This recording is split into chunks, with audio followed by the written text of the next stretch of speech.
పెద్దలు గౌరవనీయులు పవన్ కళ్యాణ్ గారిని మాట్లాడాల్సిన కోరుతున్నాను.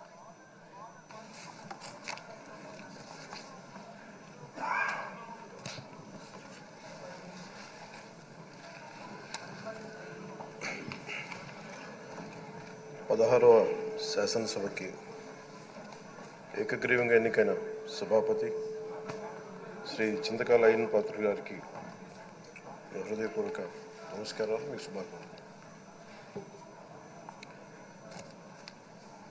ఇది నేను మొదటిసారి అసెంబ్లీలోకి అడుగు పెట్టడం. ఇలాంటి సుదీర్ఘ రాజకీయ అనుభవం ఉన్న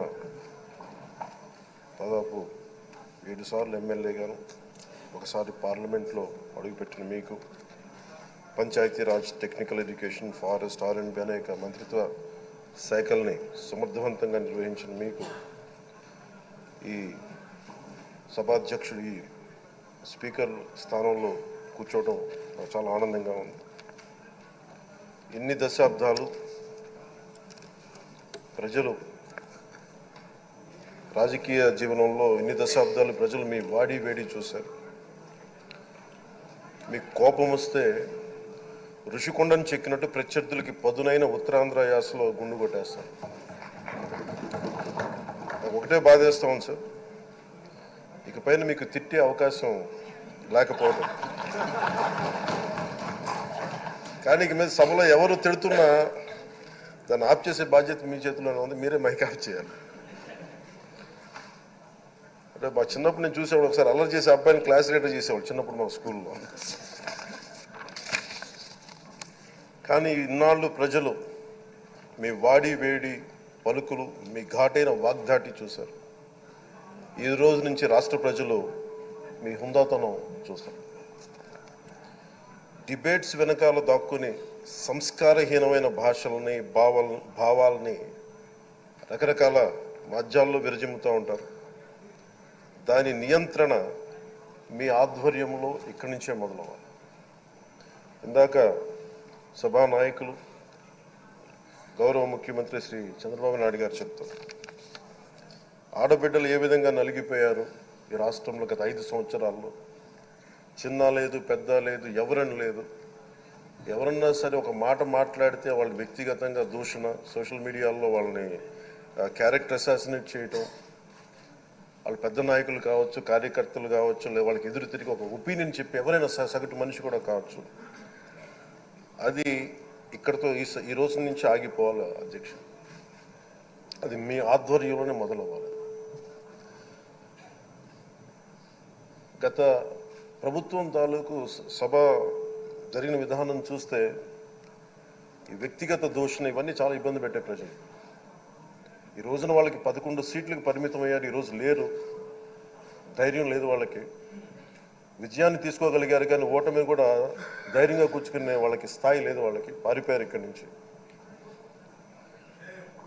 భావంలో ఉండే తీవ్రత భాషలో ఉండాల్సిన అవసరం లేదు.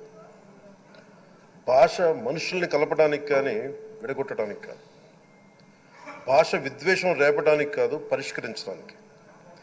ఎంత జటిలమైన సమస్య అయినా, భయంకర సమస్య అయినా చర్చల ద్వారా పరిష్కరించుకోవడానికి కానీ వివాదం సృష్టించడానికి కాదు.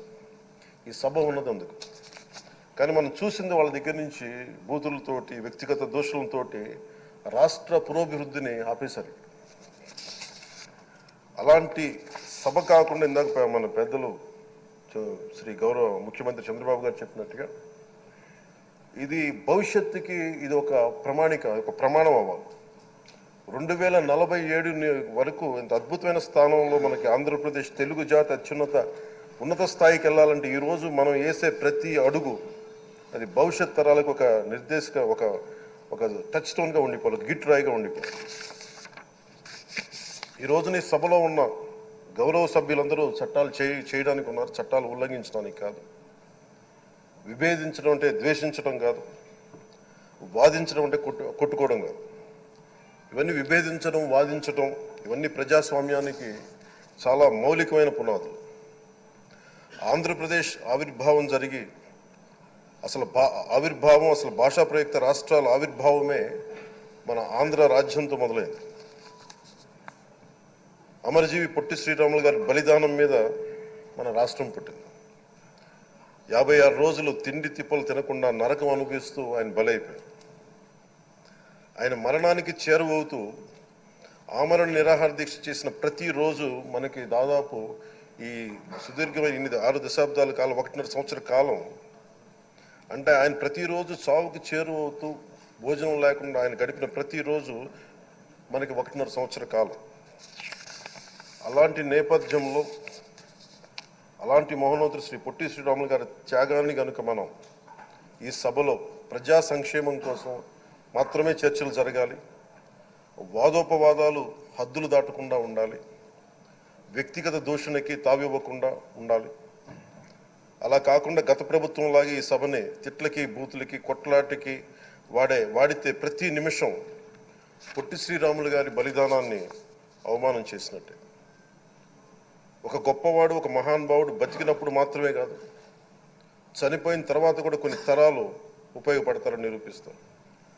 అలాంటి కోవకు చెందిన మహానుభావులు ఆంధ్ర రాష్ట్ర సృష్టికర్త, భాషా ప్రయుక్త రాష్ట్రాలకు శ్రీకారం చుట్టిన ద్రష్ట, అమరజీవి శ్రీ పొట్టి శ్రీరాములు గారి స్మృతిలో ఒక విలువలతో కూడిన ఒక సత్సాంప్రదాయాన్ని తెరలేపుతూ మీ ఆధ్వర్యంలో ఈ సభ జరగాలని, ఈ 5 ఏళ్ల ప్రజా ప్రస్థానంలో ఈ విలువైన 5 ఏళ్ళు రాబోయే తరానికి గొప్ప భవిష్యత్తునిచ్చేలా, అన్నం పెట్టే రైతుకి, కౌలు చేసుకునే రైతుకి, రైతు కూలీకి అండగా ఉండేలా, మహిళలకి భద్రతతో పాటు ఉన్నత స్థాయికి ఎదిగేలా, ప్రభుత్వ ఉద్యోగులకి భద్రత కల్పించేలా, పశువు, పక్షి, ప్రకృతి, సర్వజనులందరికీ కూడా మతాలకి, ప్రాంతాలకి అతీతంగా సుభిక్షంగా అభివృద్ధి పదంలో ఆంధ్రప్రదేశ్, ఆంధ్ర రాజ్యం అద్భుతమైన ప్రగతి సాధించేలా ఈ చర్చలు సాగాలని కోరుకుంటూ, సభాపతి అయ్యన్న పాత్రుడి గారికి